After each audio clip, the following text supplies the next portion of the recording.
آ جاؤ ادھر آؤ تو آؤ نا تم لیکچر دو ایک کہ اچھی صحت کس طرح بنائی جاتی ہے. تقریر کرو کہ دیکھو اس طرح صحت بنتی ہے جس طرح میں ہوں. نسخہ بتاؤ. ٹھیک ہے آتا ہے لیکچر. لو لیکچر. چلو جی ہو جائے تقریر. بسم اللہ پڑھنی آتی ہے؟ سنا دو. بتاؤ. نہیں آتی؟ آتی ہے. آتی ہے. سنانا نہیں یہ مطلب ہے تمہارا.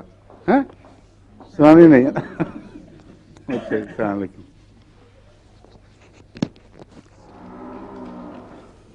کیوں ڈاکٹر صاحب کیا حال ہے آپ کی دہرائی کا؟ ٹھیک چل رہی ہے؟ تھوڑی بہت. اچھا کچھ تجربے شروع ہو گئے کہ نہیں ابھی؟ ہے فیور؟ ہاں ہاں. کیا؟ اچھا پھر اگر بڑھ گئے اور پھر اتر جائیں واپس پھر ہے. اچھا اچھا اچھا ٹھیک ہے ٹھیک ہے. احتیاط کریں کہ ہم لائسنس نہ کینسل کروا بیٹھیں.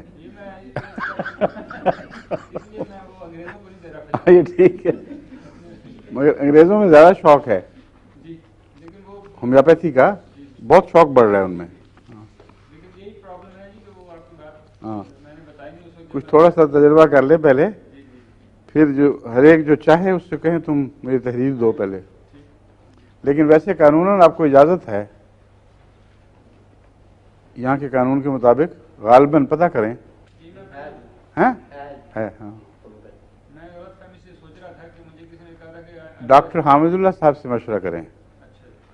وہ ہومیوپیتھی بھی کرتے ہیں اور یہ بھی ایلوپیتھی بھی.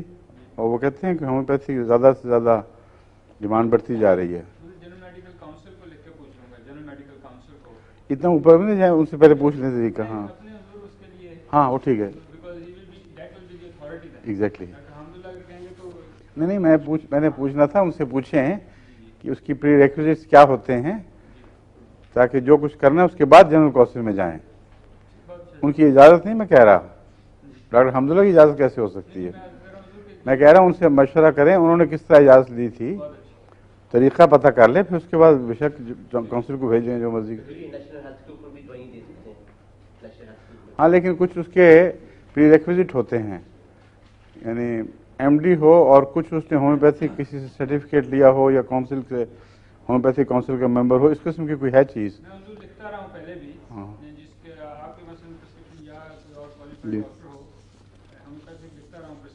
اچھا اچھا وہ تو اجازت ہے.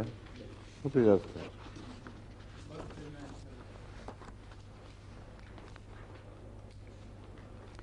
اچھا ایپس میلیفیکا کی بات ہو رہی تھی. ہاں ہم شروع کی تھی. یہ شہد سے دوا بنتی ہے. شہد کی مکھی کے اندر 3 شفا کے مادے خدا تعالیٰ نے رکھے ہیں اور ایک جو شفا کا مادہ ہے اس کا تعلق دراصل شہد کی شفا سے ہے. وہ کل اس نے ذکر کیا تھا پروپولس.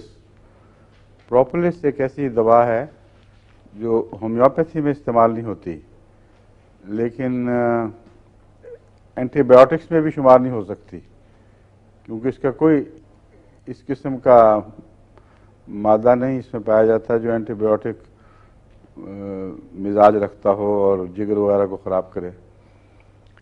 یہ اصل میں اس طرح دریافت ہوا پروپولس کہ فرانس میں ایک تحقیق ہو رہی تھی کہ انسیکٹس جو مختلف ہیں ان کے ساتھ کس قسم کے بیکٹیریا چمٹے ہوتے ہیں اور ہر انسیکٹ کے اوپر تحقیق ہوئی.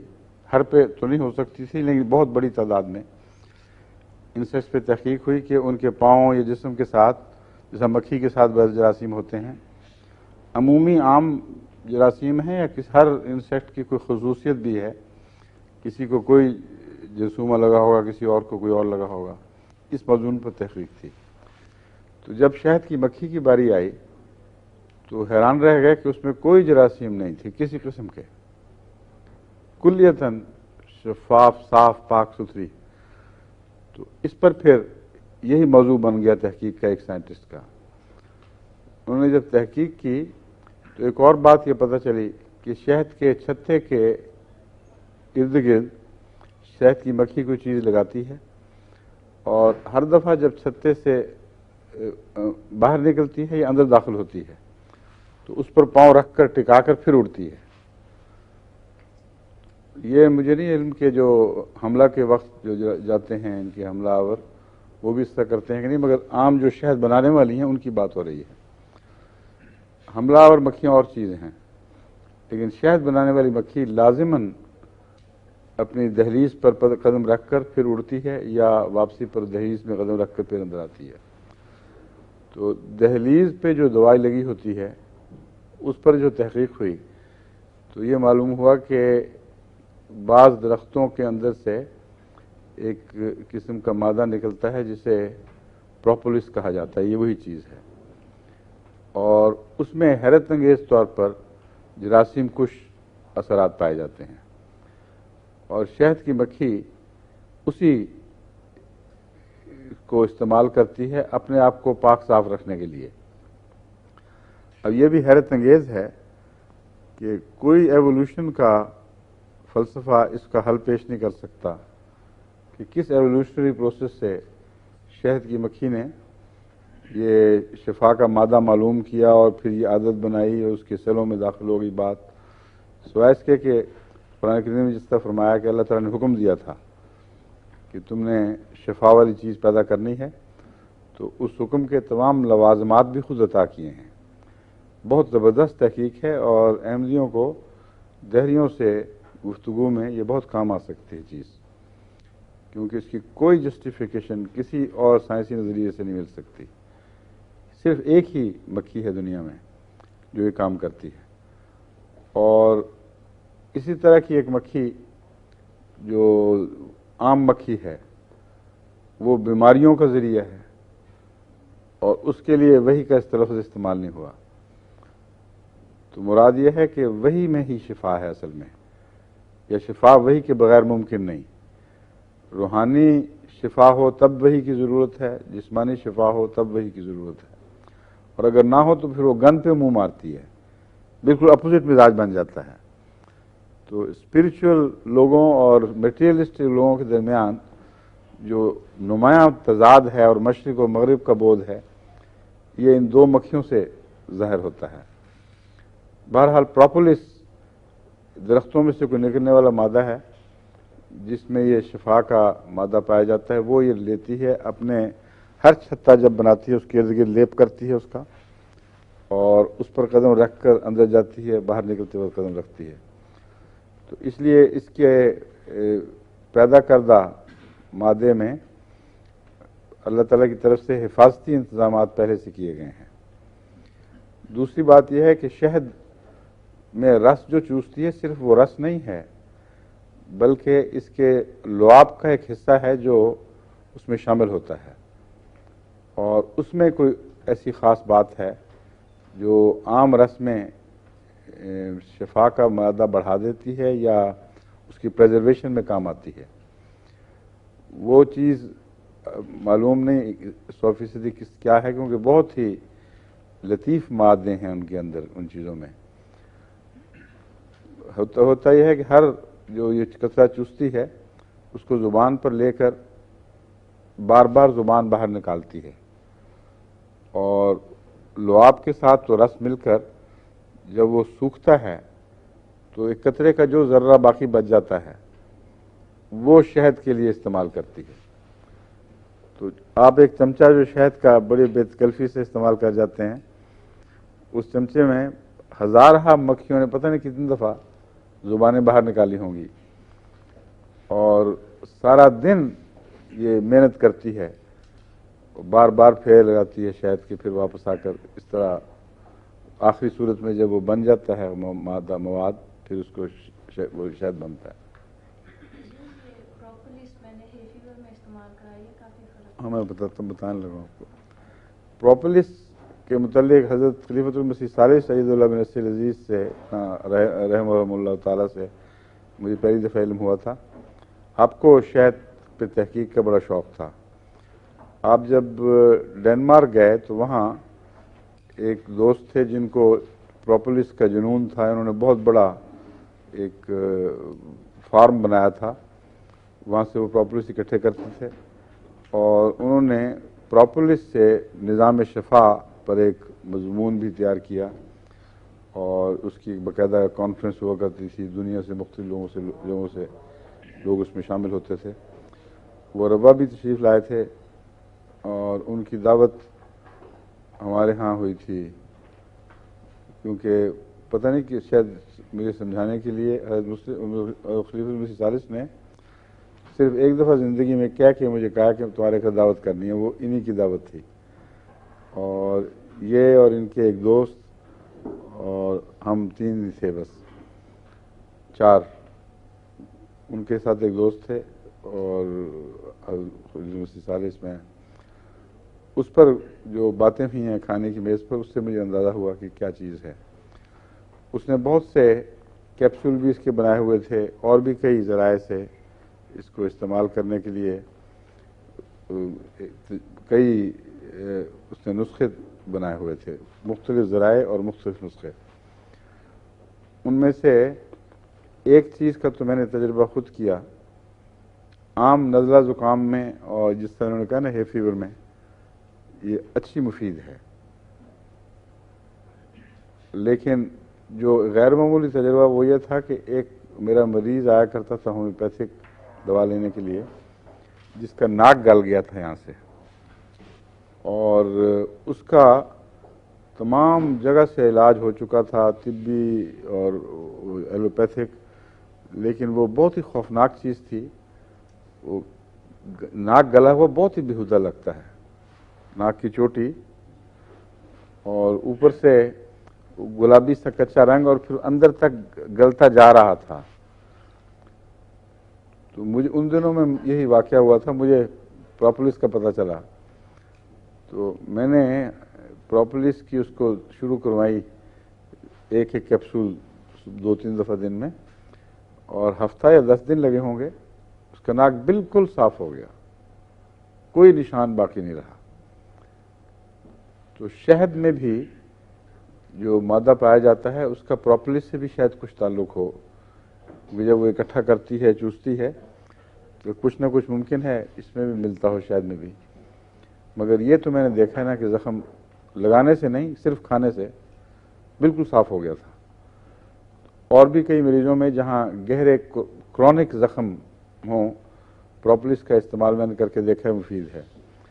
نزلہ زکام وغیرہ میں یا ہے فیور میں, جس طرح عبدالرشید نے بتایا ہے, یہ گرمی جسم میں پیدا کرتا ہے, اور کھانے سے سارا جسم میں لگتا ہے کہ سینک پیدا ہو گیا ہے, اور معلوم ہوتا ہے جس کی حرارت غریزی میں کوئی خرابی ہو اور اس کی وجہ سے نزلے ہوں, اس میں یہ مفید ہوگا. لیکن نزلے میں ہر قسم ایک ہی قسم کی چیز نہیں ہے. نزلے کے جراثیم یا وائرسز تو مختلف ہوتے ہی ہیں, مزاج بھی مختلف ہیں. اگر ایک مریض گرم رہتا ہے, اور اس کا کرونک نزلہ ایسے بھی ہیں, بہت سوکھے ہوئے مریض میں نے دیکھے ہیں جو بے حد گرم رہتے ہیں, ان کے ہاتھ پاؤں جلتے ہیں, اور نزلے کے دائم مریض, ان کو یہ دوائیں شفا نہیں دیتی. جو مزاج میں گرمی پیدا کر کے فائدہ دینے والی دوائیں ہیں, ان سے ان کو کوئی فائدہ نہیں پہنچتا. ان کو ایسی دوائیں جیسے سلفر ہے یا آیوڈم ہے, یہ مفید رہتی ہیں. آیوڈم آیوڈین سے بنی ہوئی دوائی ہے. آیوڈم کی خاص علامت یہ ہے کہ جسم میں گرمی پیدا کرتی ہے, بھوک بڑھاتی ہے, اور اس کے باوجود جسم پتلا رہتا ہے, اور بعض لوگ سوکھنا شروع ہو جاتے ہیں. اگر اس پر آپ گلر بڑھا دیں, ایک جو یہاں کیا کہتے ہیں اس کو آپ,